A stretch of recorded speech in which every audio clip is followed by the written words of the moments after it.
You guys are done! HOA scum! Don't you dare touch my daughter again! In the quiet California suburb of Silverpine Ridge, a peaceful Sunday morning shattered in seconds. Retired U.S. Army Major General Malcolm Tate, a tall, power-built black man with a silver crew cut and eyes that never stopped scanning, stood in his yard watering hydrangeas. For years, he dreamed of giving his 10-year-old daughter, Amara, the safety his deployments in Iraq and Afghanistan had always denied him. That morning, she was the picture of joy. Brown-skinned, freckled, hazel-eyed, wearing a yellow t-shirt that read "Science is my superpower," and pink shorts, pedaling lazy circles around the driveway, humming a Taylor Swift tune. "Stay inside the driveway, baby," Malcolm called. "I know, Daddy," she sang, looping the mailbox like an astronaut docking a ship. Then a white SUV crawled to the end of the cul-de-sac. No plates, windows tinted dark. Malcolm's instincts prickled. He set the hose down, muscles tightening. Two white men climbed out wearing black tactical vests that read HOA Compliance Officer in cheap white stencil. One was wiry and tall, the other, barrel-chested with a red beard, carried a clipboard. Malcolm's tone was measured but firm. "Is there a problem, gentlemen?" The tall one flashed a plastic badge from 10 feet away. "Routine HOA sweep. Got a report of an unregistered recreational vehicle." "That's my daughter's bicycle," Malcolm said flatly. "We'll need to verify residency. Is this your property?" Every nerve in him screamed something's wrong. They moved like actors in a bad play, not trained officials. Before he could react, Red lunged. He yanked Amara off her bike, dragging her by the arm. Her scream sliced through the air. "Hey! Hey!" Malcolm roared, sprinting forward. The tall man drew a taser. "Back away, sir. You're interfering with a compliance operation." Amara was sobbing now, knees scraped, Tate kicking wildly as they shoved her toward the SUV. Malcolm froze, not out of fear but calculation. He scanned for firearms. None, just thugs in fake uniforms. He raised his hand slowly. "All right, just don't hurt her." Red barked. "We're taking her to the HOA processing center. You'll be notified of the violation." "What's the charge?" Malcolm demanded. "No recreational license for this neighborhood. Violation 3.4b. "That's not real," he growled. "Let her go." They didn't. They shoved her inside, slammed the door. Malcolm lunged, and the taser cracked. Pain exploded through his chest and spine. He collapsed on the freshly cut grass, muscles locked, watching through fading vision as the SUV sped off and his daughter's screams disappeared down the street. Have you ever witnessed a kidnapping happen right in front of you? What would you do if strangers pretending to be HOA cops snatched your daughter, then tased you for trying to stop them? Before we go further, what city or country are you watching from right now? Drop it in the comments. We love seeing where our viewers are tuning in from. And if you believe no parent should ever get to watch their child taken forcefully by fakes hiding behind HOA authority, smash that like button and subscribe to Story Arc. When Malcolm's eyes flickered open, the sunlight had shifted. His body trembled from the aftershock of electricity still burning through his muscles. Hovering over him was Mrs. Clara Jenkins, the elderly white neighbor from across the street, clutching her phone with shaking hands. "I called 911, she stammered.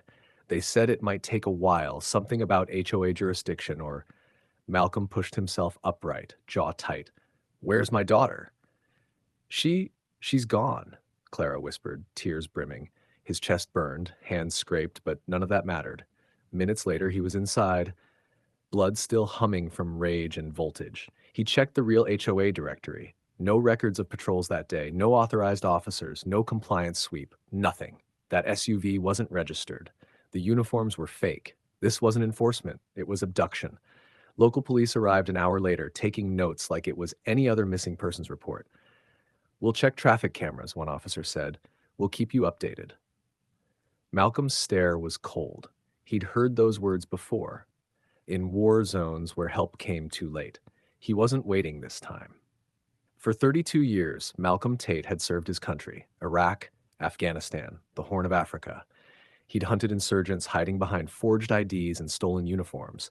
He knew exactly what he was dealing with. These men weren't random criminals. They were organized. He powered up his old encrypted military laptop, fingers moving with muscle memory. Within minutes, he was inside a restricted defense network. He called one man Nathan Hawk Ellison, an old Army intelligence contact. Fake HOA cops, Malcolm said tightly. They took my daughter, SUV, no plates. I've got maybe 12 hours. Say less, Hawk replied. 30 minutes later, encrypted images pinged his screen, traffic cam stills, timestamps, and one golden clue, a partial VIN reflected in a gas station window. The white SUV had stopped once, near an abandoned industrial park outside Briar Creek. Malcolm's gut hardened. He grabbed his keys, loaded his sidearm, and drove. By dusk, he parked a block away, scouting the perimeter on foot. The building was overgrown, boarded up, its walls sprayed with graffiti.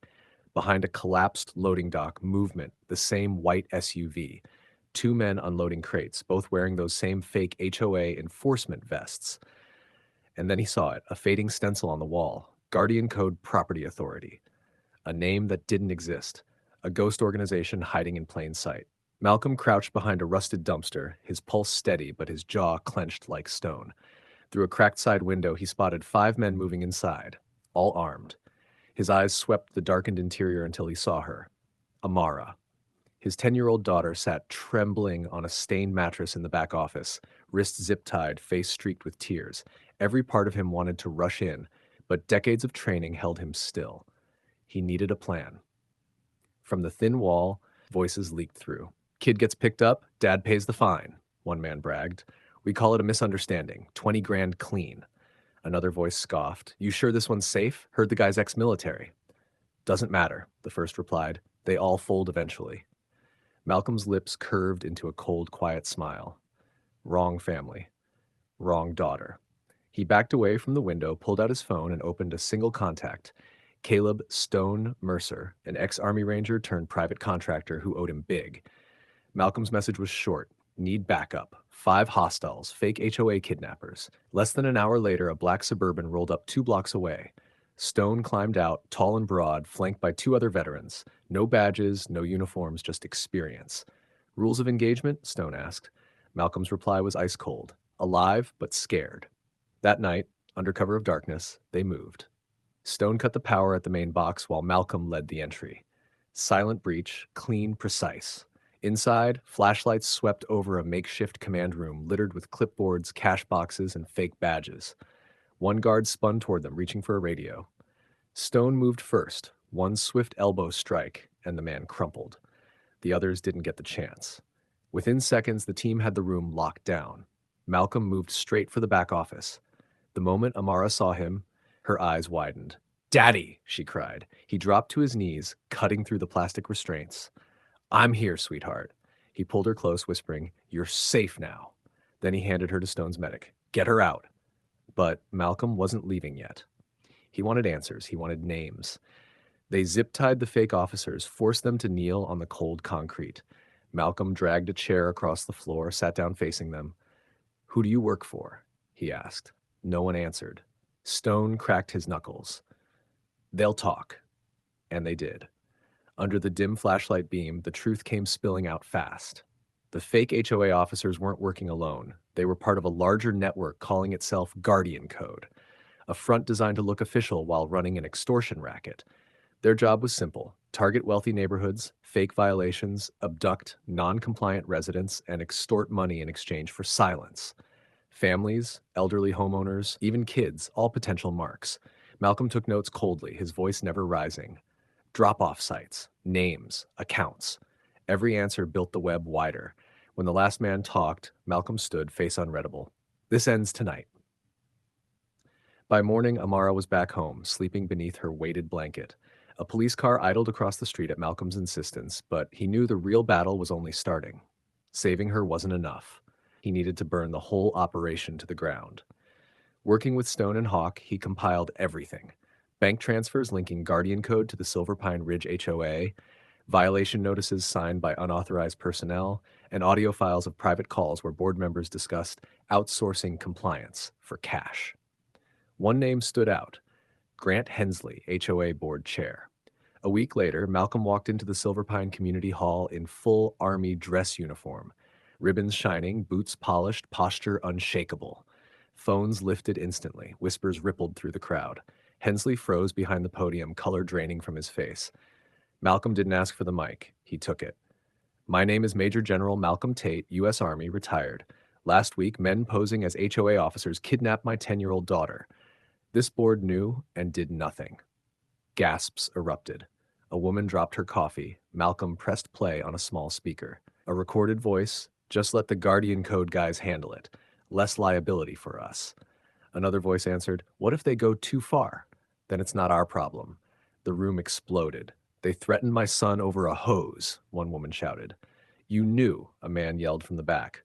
Grant Hensley's voice shook. I didn't authorize a kidnapping." Malcolm's reply cut through the noise. "You enabled criminals, and you're done."